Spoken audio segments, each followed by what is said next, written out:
Bonjour, le café est prêt pour un autre regard sur le monde avec le coup de gueule de Nicolas Banal.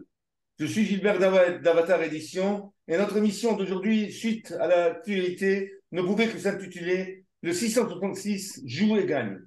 Comme d'habitude, avant de commencer, un rappel du triptyque de YouTube, d'Odyssée et de X. N'oubliez pas de cliquer sur s'abonner, suivre sur X, la cloche des notifications et sur le pouce vers le haut. N'oubliez pas aussi d'intervenir en postant vos commentaires et bien entendu d'acheter nos livres et de faire des dons mensuels ou ponctuels. Et merci d'avance d'être resté avec nous jusqu'à la fin. Café, c'est parti. Oui, on a parlé déjà du 666. On peut dire que depuis, on a progressé. On ne cesse jamais de progresser ou de s'enfoncer comme on sait. Donc, j'ai dit le 666 joue et gagne. Le 666, on va rappeler deux choses. Donc, évidemment, c'est l'Apocalypse avec la marque de la bête sans laquelle nul ne pourra vendre ou acheter. Donc, c'est les CBDC, on y est, la monnaie numérique. On a fait une émission sur la tyrannie numérique. La dernière fois, on parlait avec mon amie Liliane El-Kawam de ce problème. Il y en a beaucoup qui se lancent dans la rêverie géopolitique, vivent les BRICS, vivent la Chine, vivent la Russie, vivent que sais-je. Et puis, en fait, on a vu grâce à Slav Squat, on en a reparlé aussi avec Modeste Schwartz, les progrès du rouble numérique, les progrès du paiement biométrique en Russie. Et d'ailleurs, ça se passe assez bien, il faut reconnaître. Hein. Les gens sont contents d'entrer dans le 666. C'est pour ça que je dis le 666 joue et gagne. Et avec Liliane, donc, on disait que le problème, ce n'est pas le vaccin, le problème, ce n'est pas le sanitaire, le problème, ce n'est pas la fin des ressources naturelles, la fin de l'énergie, le grand effondrement qui accompagnait le grand reset, et je rappelle que j'y lié là-dessus aussi. Le problème, c'est le flicage numérique. C'est celui qui permettra de limiter le nombre de gens à terme et à court terme leur possibilité de vivre ou de manger. C'est-à-dire qu'à partir du moment où tu auras le flicage numérique total, le 666 sur tous les produits, tu pourras imposer les fourmis dans les supermarchés, les fourmis grillées à bas frais dans les supermarchés. Et rien d'autre. Tu pourras couper l'électricité à celui qui n'est pas vacciné ou lui couper l'eau. Tu pourras aussi lui maîtriser complètement tous ces types de consommation. Or, ça, malheureusement, c'est normal et c'est mondial. Là, j'ai eu un lecteur qui m'a envoyé le cas du Mexique. Alors là aussi, tac, c'est le fichier familial informatique. Le fichier familial informatique, on sait que Lula veut l'imposer au Brésil. Lula a été élu dans des conditions suspectes. Hein. On va reparler de ça aussi.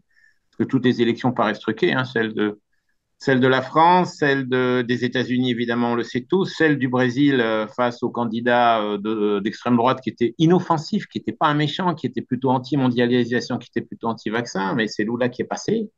Alors Lula est à fond pour les BRICS et à fond pour toutes ces choses-là, mais d'un autre côté, il est à fond pour le carnet de vaccination, il est à fond pour les agendas globalistes et il est à fond pour le big business et on se doute aussi qu'il va y avoir un réel numérique. Et enfin, j'ai appris aussi, pareil, le Kazakhstan qui était le soi-disant grand allié de Poutine avec 40% de la population russe là-bas, qui d'ailleurs est de plus en plus maltraité. Je crois qu'ils ont même changé l'alphabet, il n'est même plus cyrillique. Le Kazakhstan, bon, ça devient un pays anglophone, hein, comme le monde entier. Le Kazakhstan, donc, impose un fichier numérique familial et évidemment, avec ça, tu dois être vacciné 12 ou 16 fois par an. Je vais t'interrompre une seconde. Je viens de comprendre, grâce à toi, l'annonce d'Attal aujourd'hui sur la Oui, cybercriminalité. bien sûr. Parce qu'en s'attaquant aux jeunes, c'est-à-dire de s'attaquer à la cybercriminalité des jeunes à l'école, tous les parents vont applaudir et c'est le début du Le fichage fichage électronique. informatique. Ouais, ouais. Je crois qu'il y a un article de Modeste là-dedans aujourd'hui dans le Courrier des stratèges, j'ai pas eu le temps de le lire parce qu'on a fait on fait l'émission assez tôt et j'avais déjà mes choses à poster. D'ailleurs, mes choses, j'ai reposté un de mes textes préférés, le texte que j'ai fait sur Maurice Joly et le contrôle des populations en 1864 à partir des entretiens de Montesquieu et de Machiavel. Donc tout ça, on disait avec Liliane, l'essence du totalitarisme actuel, c'est l'informatique. L'informatique, c'est l'outil du diable. Alors je sais qu'on a des Lucien Cerise qui nous disent que pas du tout, que c'est normal que les autres fassent ci, les autres fassent ça. Moi, je veux dire, le problème d'un outil, c'est ce que tu en fais, c'est pas l'outil en lui-même. On est tous d'accord. On est tous d'accord. Hein. Moi, je suis pas contre les fusils. Évidemment, si les mecs sortent comme aux États-Unis dans la rue, se mettent à mitrailler tout le monde, ça pose un petit problème les fusils. Mais après, on a cette tentation des pouvoirs exécutifs et puis, on a cette tentation des pouvoirs exécutifs choisis et non plus élus. Donc, j'ai rappelé dans quelles conditions en Espagne Sanchez est repassé avec les indépendantistes. Quand même, il faut le faire. C'est-à-dire que l'Espagne est gouvernée par des gens qui veulent la détruire. Les Basques et les Catalans, les nationalistes basques et les Catalans. Biden, on en a parlé, c'est hallucinant. Macron, on a tous de gros doutes. Mais enfin, qui c'est qui a envie de voter pour Marine Le Pen à part une poignée de petits vieux islamophobe, on va dire, hein, parce que c'est la seule différence avec la bande d'Attal. Et maintenant, il n'y en a même plus, puisque Attal est aussi islamophobe que les autres, donc tout le monde est content. Il y a un seul parti zémourien, macrono-le péniste. Et puis, on a évidemment d'autres pays. On sait que Scholz, on avait annoncé le score avant l'élection. Avant l'élection exacte, on savait, les journalistes qui sont tous de gauche et tous mondialistes dans toutes les chaînes de télé du monde, on peut le dire. C'est quand même extraordinaire aussi à quel point cette conspiration a été parfaite et globale, et elle est globale depuis longtemps, comme je ne cesse de le dire, au moins depuis les années 70. Et quand on relit les grands textes de Drummond, de Bernanos, on se gratte la tête, hein, ou même les Américains anarchistes comme Mencken de la fin du 19e siècle, on se gratte la tête sur la manière qu'a le monde de fonctionner. Donc on a un piège qui se resserre de plus en plus. Je rappelle que le piège en anglais, c'est le net. Donc le net a servi à piéger tout le monde. Alors évidemment qu'on utilise le net, évidemment aussi qu'on pourrait ne pas l'utiliser. Ça ne les empêcherait pas de nous emmerder. Autrement dit, on est condamné à la boîte de conserve dans une caverne en espérant que la police ne vienne pas nous chercher ou qu'ils n'emploient pas des drones, parce que c'est plutôt comme ça maintenant que ça se réglerait, je pense, les militants qui résistent. On a un bon exemple de ça dans Bourne. On a Jeremy Renner, qui est un athlète fantastique, préparé et tout, et puis ils envoient un drone pour bousiller en Alaska sa cabane. Donc ça devient compliqué après ça de résister à un système comme ça, on est tous d'accord. Alors qu'est-ce qu'on peut faire? Je ne sais pas. En tout cas, le 666 s'installe. On n'en a pas parlé la dernière fois, mais on a parlé, tu te souviens, des oppositions contrôlées. Donc le Front National est devenu caricatural, avec Air Jordan Bordella et avec les autres comme Virginie, je ne sais plus comment elle s'appelle, Joron, Joncourt, non, Virginie Joron, ouais. Donc elle, c'était la madame anti-technologie ou la madame anti-dictature numérique du Front National. Et puis, elle a rangé son fusil dans l'armoire, il n'y a aucun problème, hein. On lui a dit de faire ça. Et donc, le DSB de notre chéri préféré, là, qu'on ne cesse de célébrer ici, Thierry Breton, elle a dit que c'était très bien, qu'il fallait protéger les enfants. C'est toujours pareil. On leur fait la sérénade, la sécurité, comme ce que tu me disais il y a 5 minutes sur les gosses à l'école. Ensuite, il faut protéger les petits vieux. Ensuite, il faut empêcher ci. Ensuite, il faut empêcher cela. Et puis finalement, il faut tout empêcher parce que le monde est un risque à courir trop grand.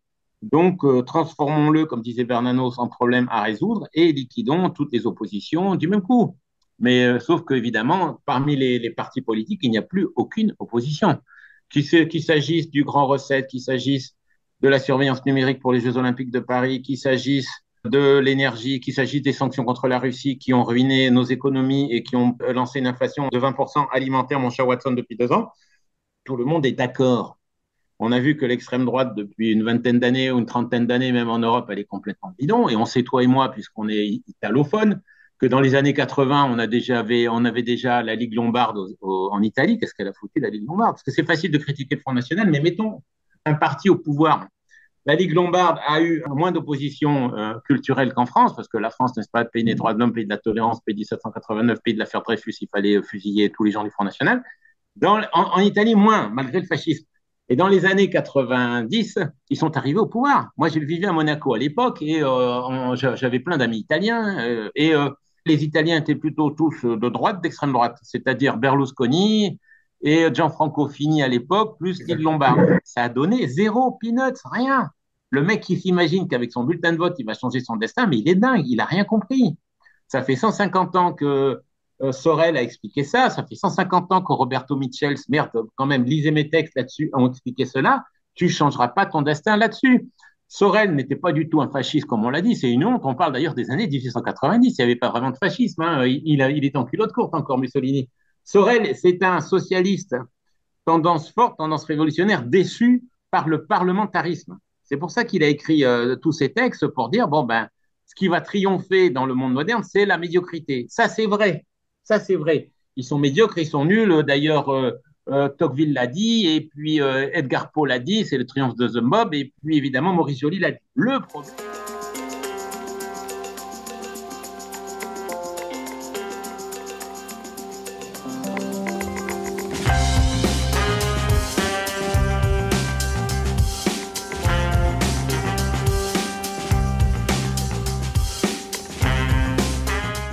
Le problème, c'est que cette médiocrité sous contrôle peut donner un totalitarisme mou, ce que j'ai appelé il y a quelques années l'apocalypse molle, que nous sommes en train de vivre. C'est celle que veut imposer Klaus Schwab Klaus Schwab, et c'est celle que veut imposer Harari. Harari a dit les Palestiniens sont nos guinea pigs, on ne va pas traduire. Ce qu'il oublie de dire à Harari, c'est que les Israéliens, les Juifs qui vivent en Israël sont aussi des guinea pigs. Ils ont tous été vaccinés, ils ont tous été victimes d'un fascisme sanitaire total que Bill Gates veut relancer avec sans doute l'aide de tous les gouvernements. C'est pour ça que ce 666 joue et gagne comme au casino et il s'installe, j'allais dire, confortablement face à des opinions publiques abruties et hébétées qui ne savent pas réaliser, qui ne savent pas analyser une situation, qui ne font que suivre le cours de l'info. Il est normal d'arriver à ça. Alors, je me posais une question ce matin. Est-ce que Philippot, que j'ai un peu attaqué, parce que c'est vrai qu'il est un peu énervant quand il nous explique tous les mois que Zelensky va s'écrouler, hein, ça c'est un peu fatigant, que Macron c'est fini, il est un peu fatigant, Philippot. Alors, je sais bien qu'il a raté son coup politique, donc il faut qu'il fasse de l'animation culturelle. Donc, un peu d'espoir. Donc, tu sais, je vous donne un peu de catastrophisme, et puis le jour suivant, je vous donne un peu de vaseline. C'est un peu ça. Philippot disait dans les années 80, ça ne serait jamais passé parce que les gens étaient plus ci ou plus ça. Puis moi, quand je relis Guy Debord ou que je me rappelle de ma jeunesse, je ne suis pas d'accord. Les mecs étaient tous fanatiquement anti-Front National, ils étaient tous fanatiquement antiracistes, les Français, ils étaient tous à fond pour l'Europe, ils étaient tous pour tout ça. J'ai jamais vu de Français capable de renverser la truc. Après ça, il y avait l'ultra-minoritaire Front National qui servait pas à grand-chose, sinon à radicaliser le discours mainstream et à imposer l'Europe. Et donc, les gens, c'est ce que dit Guy Debord, étaient déjà complètement stupides, réduits par la télévision. Et Guy Debord a même écrit ça dans les années 60 déjà. Tout comme il disait qu'il n'y a qu'une opposition de façade entre la Russie et les États-Unis, parce qu'ils ne se font jamais vraiment la guerre. Et ça m'étonnerait qu'ils se la fassent cette fois aussi. Oui, on avait une illusion d'opposition parce qu'à l'époque, la jeunesse, il y avait une jeunesse dans la rue. Parce que, en fait, on te permettait d'agir un peu dans la rue. Mais maintenant, c'est fini. Donc, Maintenant, voilà, c'est fini, mais les gens ne veulent plus agiter dans la rue, ça les fatigue. en plus, Alors on parle de société liquide comme le sociologue israélien que j'aime beaucoup, Zygmunt Bauman, qui a à peu près décrit les symptômes dont nous souffrons actuellement dans les années 90, parce qu'ils y étaient déjà. Bauman, ça s'appelait le coût humain de la mondialisation, je crois, et il a parlé de société liquide. Moi, je ne cesse de le dire, ils ont liquidé l'opposition. L'opposition n'a plus de présence physique dans la rue, il n'y a plus rien. Il y a eu une manif contre les violences policières, il y avait des fils de bourgeois à Paris. Ils ont attaqué ou fait semblant d'attaquer parce que maintenant, on va savoir, après l'affaire Naël, après tout ce qui se passe aux États-Unis, après la discothèque d'Orlando et tout ça, va savoir quel est l'événement réel ou l'événement, comme dit Miles Matisse, staged ou faked. Donc, ils ont fait semblant d'attaquer une voiture de flic, puis je me suis rendu compte qu'ils étaient que 10 ou 20 ou 30. Et puis après, je me rendais compte que les commentaires n'étaient pas convaincus non plus, tu sais, par cette opération. Donc, on en est réduit à spéculer sur le web. Comme dit saint Paul dans je ne sais plus quel épître, Videmus per speculum, nous voyons à travers le miroir et nous faisons après de la spéculation. C'est le cas de le dire. Le miroir, c'est notre télévision, c'est notre écran de smartphone. On n'a plus rien de réel à se mettre sous la dent. Tout ce qu'on a à se mettre sous la dent, c'est de moins en moins de choses à bouffer grâce à la shrinkflation. Et il est clair qu'ils sont en train de réduire notre possibilité de manger ou de voyager ou de nous soigner ou de nous loger, évidemment, par cette inflation qui est une inflation complètement fabriquée, comme l'a expliqué très brillamment Anis Lajnev. C'est une inflation qui sanctionne les pauvres, mais pas les riches. Les riches, avec cette inflation, s'enrichissent. C'est les actionnaires, les propriétaires très gros et les possesseurs du capital. Et le reste, c'est le petit consommateur. Le petit consommateur, comme on le sait grâce à Harari, c'est un mangeur inutile. Donc, il est là pour casser sa pipe le plus vite possible. Et on essaye de mondialiser ça. Alors après, il y en a qui me disent, ah, mais les gens vont se révolter. Ben, on a vu, par exemple, le Sri Lanka. Moi, j'y ai vécu au Sri Lanka, donc je peux en parler. Le Sri Lanka, c'est un pays adorable, sympa, machin, bidule. Alors, détruit par, évidemment, le tourisme, détruit par, Naomi Klein l'a très bien raconté dans la thérapie de choc, par le tsunami et les reconstructions d'hôtels de luxe qui ont été faites après, et détruit par la mondialisation. Donc, le Sri Lanka, ils ont viré un président, tu te souviens, qui a dû sortir sous les huées, blabla. Un mois plus tard, ou 15 jours plus tard, ou une heure plus tard, ils avaient un nouveau président et il leur a mis 10 litres d'essence à consommer par mois dans la foulée. Et tu peux retourner manifester, mais c'est pas si simple. Et l'opposition tamile a été totalement détruite. oui, bien sûr. Bah, c'est une guerre qui a duré 20 ans et c'est vrai que moi, Exact. Et à la fin, c'est Indira Gandhi, les quand Gandhi. j'étais là-bas, c'est marrant ce que tu dis. Les gens les plus intelligents et les plus captivants avec qui j'ai pu discuter, notamment de mythologie hindoue, de guénonisme, de monde moderne, c'était les Tamouls. Donc, Exact. c'était une élite culturelle. Et comme par hasard, ils ont détruit dans tous les pays l'élite culturelle. C'est toi qui me disais hier que au FNJ, notre ami et éditeur Philippe Randa était venu proposer des livres. Tiens, ben, raconte l'histoire parce que je veux Il y t'envoyer. a des années, c'était dans une université d'été, il avait porté des livres à donner aux jeunes gratuitement. Mais ils les ont refusés. Ils étaient occupés au bar à se saouler. Une des raisons pour lesquelles j'ai fréquenté l'extrême droite quand j'étais jeune, c'était le niveau culturel était très élevé. Et tu rentrais dans la librairie de l'abbé Grégoire, il y avait 27 rue de l'abbé Grégoire. Il n'y avait pas 27 livres, c'était 27 rue de l'abbé Grégoire. Il y avait plein de bouquins. Il y avait plein de bouquins. Donc, c'est pour ça d'ailleurs que j'ai publié chez toi Céline. Et je rappelle que j'ai republié chez toi Internet Nouvelle Voie Initiatique où j'ai exploré toute la dimension sinistre dans la dernière partie du réseau. Et j'ai publié ça en 2000 et ça a été la une du monde des livres. Et ça a été traduit au Brésil par l'Institut Piaget, d'ailleurs, c'est assez bien. Donc, on avait une jeunesse très cultivée, très motivée, puis elle ne l'est plus du tout. Et c'est devenu un parti ludique comme les autres, un parti plat et creux, comme disait Devaquet dans les années 80. Tout le monde avait bien aimé l'expression. Et en effet, la société ne vaut plus rien et son opposition non plus. Donc, 2027, savoir si la France existera encore ou si on ne sera pas déjà sous la coupe totalitaire de l'Europe et des États-Unis, on s'en fout complètement. C'est ce qui risque de nous arriver très certainement. Et on se fout de savoir si ça sera Édouard Philippe, Darmanin ou encore Macron s'il arrive à faire changer la Constitution avec le reniement national, comme je dis, à l'Assemblée. Oui. J'ai bien peur que Macron va nous faire le coup à la Poutine. C'est-à-dire que ça va être, il va pas se présenter cette fois-ci et il reviendra aux prochaines. Ouais. Et c'est là qu'il va réformer la Constitution. On a vu que la Russie s'est transformée en dictature numérique très vite, sans aucune opposition là-bas, d'après ce que disait Riley dans Slav Squat. Riley, j'ai pas pu parler avec lui, mais comment il s'appelle, Modeste me l'a présenté quand il était à Tbilissi. C'était assez rigolo de Tbilissi. Ça faisait assez l'autre côté de Koubine, un décor de science-fiction, Blade Runner. Blade Runner sympa et cool. Mais comme il me dit, Modeste, maintenant c'est la cata. Il y a tellement de Russes qui fuient le pays que tous ces pays qui sont borderline de la Russie sont hors de prix. D'ailleurs, Ils aujourd'hui, peuvent plus loger à cause des Russes. Ils ont trop fui leur pays. Il n'y a pas que les Ukrainiens qui ont fui leur pays. aujourd'hui, à propos, les fameux chars Abraham américains sont arrivés avec leurs projectiles d'uranium appauvri. On parle de guerre nucléaire, et comme d'habitude, qui commence avec la guerre nucléaire, c'est les Yankees sur le territoire, sur le continent européen. Oh, mais le plus marrant quand même, c'est franchement le néo-nazi de 98 ans. Non, pas le Ah néo-nazi, oui, l'archi-nazi de lui, c'est 98 ans au après. Parlement canadien, accueilli par Tata Trudeau, complètement coquet. C'est quand même assez drôle. Moi, À ce niveau-là, alors c'est vrai que on a cette pointe d'humour de Guénon dans Règne de la quantité quand il dit que le diable est mauvais théologien. Et en effet, il y a une pointe d'humour et de dérision dans tout ce qui se passe. On est dirigé par des nuls, on est dirigé par des gens complètement immoraux et ils sont complètement innocents dans leur amoralisme intégral. absolument. Ce sont des toqués et on est mené en enfer comme ça, ou comme disait le Polonais, on a un noyé qui coule et il veut nous emmener avec nous. Tous les partis politiques sont vendus à la mondialisation à 300%, des bureaucrates, tous les bureaucrates sont vendus, qui suivent Fink et les ESG de Madame Rothschild, forestière de Rothschild, tu sais, écologique, sociale et gouvernance.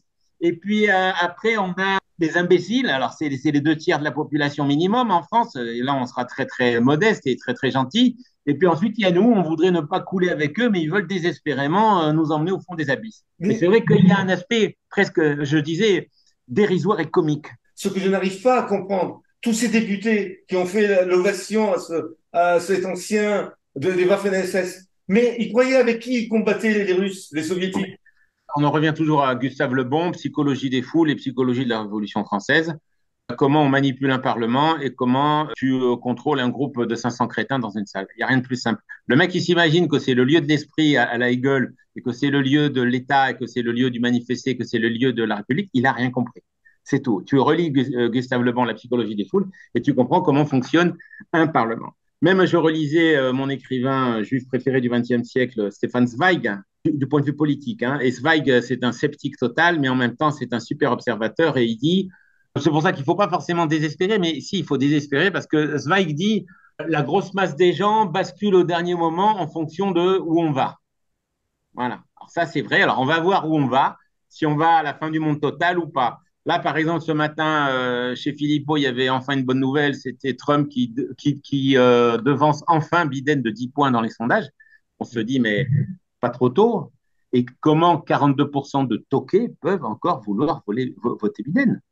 Entre l'inflation, entre le grand remplacement migratoire, entre les 45 000 morts par an, entre les villes poubelles, comment peux-tu encore vouloir voter Biden? Il n'y a aucun problème. Comme en France, hein, ils étaient 11 millions à écouter Macron.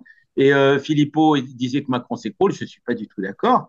On est 11 millions, c'est absolument colossal, même si c'est le journal télé. De toute manière, le mec, c'est un zombie devant sa télé toute sa vie. Moi, je connais des gens qui sont depuis 40 ans, 12 heures par jour devant leur télé. Je vais pas les citer. Il n'y a rien d'autre dans leur vie que la télé. Videmus per speculum, comme je disais tout à l'heure à propos de Saint Paul. Et c'est sur ces bonnes paroles évangéliques qu'on va se taire. C'est la parole de la fin. Bon, Bonan et Dawet, c'est fini. Merci et à la prochaine.